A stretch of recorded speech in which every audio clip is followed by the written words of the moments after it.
minute can open your eyes. One book can open your world. Knowledge gives you power. Read and rise higher. 9R Tree. Better life begins in a book. Hello, I'm Sebastian. Welcome to 9R Tree's podcast. Today, I will summarize and review the book. Lucky 666, The Impossible Mission plunges readers into one of the most audacious aerial exploits of the Second World War. Bob Drury, with narrative flair and deep research, reconstructs the saga of a ragtag B-17 flying fortress, nicknamed Old 666, and the fiercely independent crew that dared to undertake a do-or-die photo reconnaissance over heavily defended Bougainville in 1943. At the heart of the story are pilot Jay Zeamer Jr. and bombardier Joseph Sarnowski, friends bonded by skill, grit, and a refusal to back down. Their mission demanded a near-impossible combination of precision, endurance, and nerve as they flew alone into the teeth of Japanese fighter coverage to capture mapping images vital for Allied strategy. Drury blends cockpit-level intensity with the broader sweep of the Pacific War, revealing how personal courage and improvisation helped shift the balance in a brutal theater. The result is a propulsive, human-centered chronicle of ingenuity under fire. I will give you key takeaways from this book. Firstly, forging Old 666 and a renegade crew. The book opens by charting how Jay Zeamer Jr., an unconventional pilot with a reputation for restless initiative, assembled a hand-picked team of like-minded airmen. Considered too independent by some commanders, Zeamer and his crew scrounged an aging B-17E, tail number 41-2666, and transformed it into a uniquely lethal and resilient aircraft.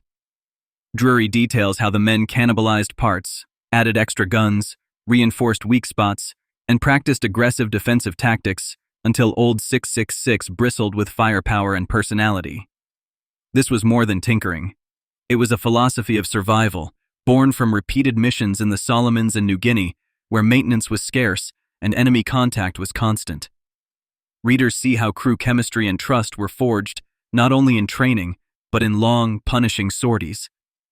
By the time the Bougainville assignment emerged, Zeamer's crew had evolved into a tight, fast-reacting unit that believed in their aircraft, their leader, and one another. Secondly, the Pacific Stakes and Bougainville reconnaissance. Drury situates the story within the brutal chessboard of the South Pacific. The Japanese bastion at Rabaul projected fighter strength across the region, shielding critical islands like Bougainville. Allied planners needed precise photographic intelligence to chart airfields, coastal approaches, and flak concentrations for future operations, including landings at Empress Augusta Bay. Photo reconnaissance over Bougainville meant flying straight and level at altitude for extended periods, the worst possible profile under enemy guns. The author explains why this specific mission mattered strategically and why resources were thin, forcing improvisation at the edge of Allied capability. He also clarifies the rivalry and cooperation among commands, the supply constraints of forward airstrips, and the tactical gap between available bombers and the escort fighters that could not range that far.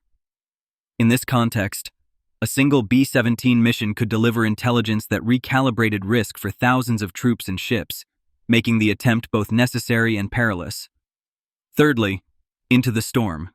The mission and aerial battle. The centerpiece of the book is the June 1943 flight itself, a long, lonely arc to Bougainville and back. Drury recreates the pre-dawn takeoff, fuel calculations, and camera checks that preceded the run. Once over target, Zeamer had to hold Old 666 steady while the cameras exposed mapping film, a discipline that exposed the bomber to waves of interceptors. The ensuing battle against Zero fighters unfolds minute by minute. Slashing attacks, head-on passes, gunnery drills executed under fire, and battle damage mounting across the airframe. Joseph Sarnowski, already wounded, crawls back to the nose to repel another attack and keep the cameras alive, a choice that would cost him his life. Zeamer, grievously injured, keeps the aircraft fighting and navigable, coordinating with his crew as they nursed failing systems and clung to altitude. The chapter captures the violent choreography of aerial combat and the stubborn refusal to abandon the mission until the film was secured and the crew could coax their battered ship home. Fourthly, valor, sacrifice, and the weight of recognition. Beyond tactics and hardware, Drury renders the moral texture of courage under extreme pressure.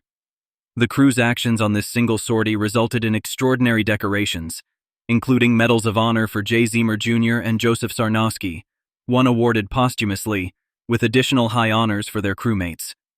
The book explores how valor is recognized and remembered, placing citations alongside the human costs that continued long after the shooting stopped.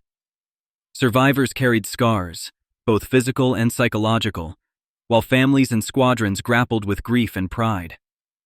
Drury avoids easy myth-making by examining the imperfect reality of wartime decision-making, the role of luck, and the thin line between heroism and catastrophe. By grounding the accolades in lived experience, he honors the fallen without romanticizing the brutality they endured, and he invites readers to consider what leadership, loyalty, and duty mean when the odds and the outcomes are unforgiving. Lastly, reporting, archives, and storytelling craft. A hallmark of the book is its blend of rigorous research and cinematic pacing. Drury mines archives, after-action reports, personal letters, and interviews to cross-check timelines and reconstruct cockpit-level detail. He frames technical aspects of aerial reconnaissance and gunnery in plain language, ensuring lay readers can follow fuel margins, camera runs, and formation tactics without sacrificing accuracy. The narrative toggles between the granular experience of Old 666 and the macro view of Pacific strategy, a structure that makes the stakes legible and the action visceral. Vivid scene setting and carefully chosen anecdotes keep momentum while endnotes and context ground the story in verifiable fact. The result is narrative nonfiction that respects both the historian's ledger and the storyteller's arc, giving readers confidence in the facts while delivering an emotionally resonant account of one mission that illuminates a wider war. In conclusion, Lucky 666. The Impossible Mission is ideal for readers of military history, aviation enthusiasts, and anyone who values true stories of leadership under extreme pressure. It also speaks to students of decision-making, resilience, and teamwork who want lessons that transfer beyond the cockpit into business, public service, and personal adversity. The book benefits your life by demonstrating how preparation, adaptability, and mutual trust can multiply effectiveness when resources are limited and risks are high. You witness a team define its own standards, innovate with what is at hand, and hold fast to purpose when every incentive says, turn back. Choose this book over more generalized World War II titles because it fuses strategic clarity with an unforgettable, well-documented mission, delivers richly reported character portraits, and captures aerial combat with rare immediacy. It is both a gripping read and a durable case study in courage and craft. If you would like to support Bob Drury, you can buy the book through the Amazon link I've provided in the podcast description. After reading the book, please let me know what you think and share your thoughts. See you around. 1 minute can open your eyes. 1 book can open your world.